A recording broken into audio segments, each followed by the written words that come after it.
Hello and welcome back to Learn Akkadian. Today, we're going to talk about genitive constructions. Genitive constructions show a possessive relationship. So in English, this would look like the house of the man, with that of being what we get from the genitive construction form. So, to reiterate, the dialect of Akkadian, which we've been learning on this channel, has been the Old Babylonian dialect. And this is different from some of the previous forms of Akkadian, which would have been spoken by previous groups. So in order to understand genitive constructions, it's useful to go back and look at Old Akkadian in order to understand how this grammatical form took shape. So the Old Akkadian language is what would have been spoken by the Sargonic kings, such as Sargon of Akkad, and the other people who expanded the Akkadian Empire and originally made a big push to spread the language throughout Mesopotamia. So in Old Akkadian, the genitive case alone could be used to show a genitive construction. So here we have batam, which means house in the accusative, and awilim, which because it's in the genitive, we know we can translate as the house of the man. Now this first case ending has no effect on this possessive relationship, but just is going to fit in with wherever house is grammatically in the sentence. So for example, if it was atzpat, I seized, then we could have this accusative ending to show that house is the object. And then this genitive would just be showing us and modifying house so that we know it's the house of the man. Now over time, as these genitive constructions were spoken faster and faster and faster, we see that this case ending on the first word falls off and we get the construct state. This change is really interesting because it shows us how the spoken language can adapt how things are actually going to be written over time. Because if you imagine this being spoken out loud, Bitam awilim. and then it was spoken faster and faster and faster, Bitam awilim. Bitam awilim. Bitam awilim. you can understand how eventually this case ending would have been slurred into what was being spoken and would just be shortened to get. Bit awilim. There's some debate over how clear-cut this process was, with scholars such as Christopher Woods pointing out that Old Babylonian was probably more of a cousin dialect to Old Akkadian rather than a direct result. But I still think that this is a useful way of understanding how we end up with this shortened form, which we call the construct state. So in addition to gender, number, and case, nouns also have a state. So far we've talked about basic state nouns or status rectus nouns. And this is the most typical form in which we're going to find a noun. Today we're going to talk about the construct state, which is this shortened form, which we're going to see in genitive constructions. And this can also appear in subordinate clauses. There's also the possessive state, which would be used to say something like their palace, with that possessive pronoun being added using a suffix. And then lastly, there's the predicative state, which is a lot more rare and we're not really going to see often when translating. Next, let's take a look at how construct state nouns take their form. So first, we're going to look at singular nouns. And this is particularly a singular noun that is ending its stem with one consonant. And the stem is the part that comes before the case ending. So we don't need to consider this nominative ending when we're identifying what comes at the end of the stem. So if we find a noun and it just has one consonant at the end of the stem, the way that it would be changed into the construct state is by simply taking off this case ending and giving us just beat. Next, if we have a singular noun that ends its stem in two consonants that are different, and these consonants are not a feminine T, then what's going to happen is the case ending is going to be dropped off, and then in between these last two consonants, so we still have this R, the same letter from before the first consonant is going to be found. So that would take on the form of mahar.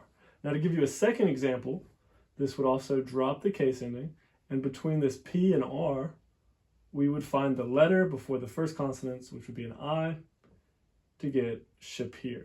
If we have two consonants at the end of our stem, and one of them is a feminine T, and this is a two-syllable word, then what's going to happen is this case ending is going to drop off again, and in between these two consonants, rather than getting the letter that comes before the first consonant, we're going to get this feminine A to get that at ending, which we see a lot with the feminine case.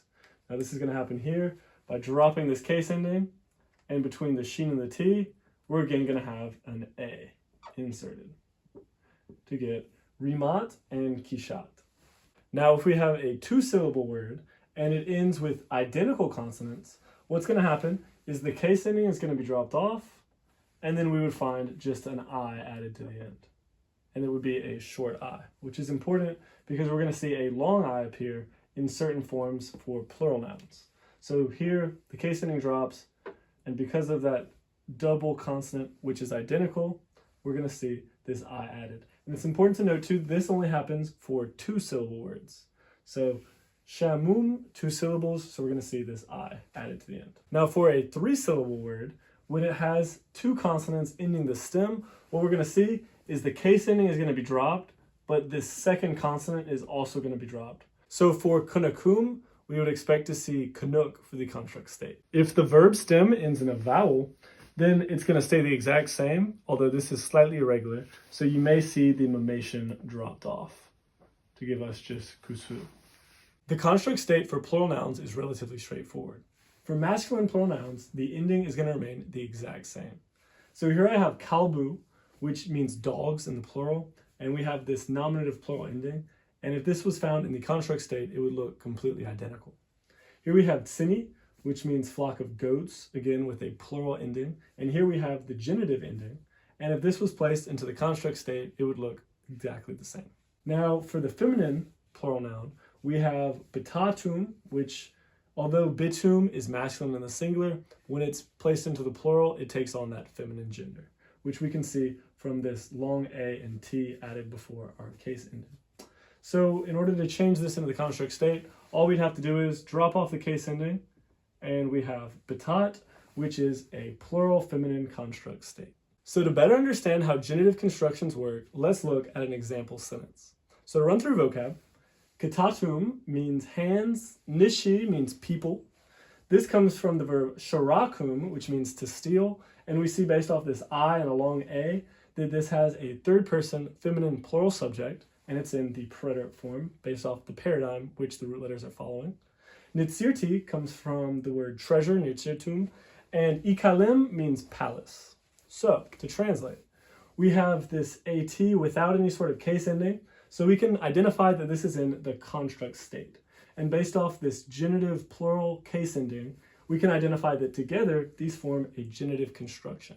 So we can translate this as the hands, and this as people, so that's going to show us a possessive relationship between those two nouns, so we can translate it as the hands of the people. Then here we can translate this as stole, and since katatum is feminine, that's why our subject is going to be third person singular feminine.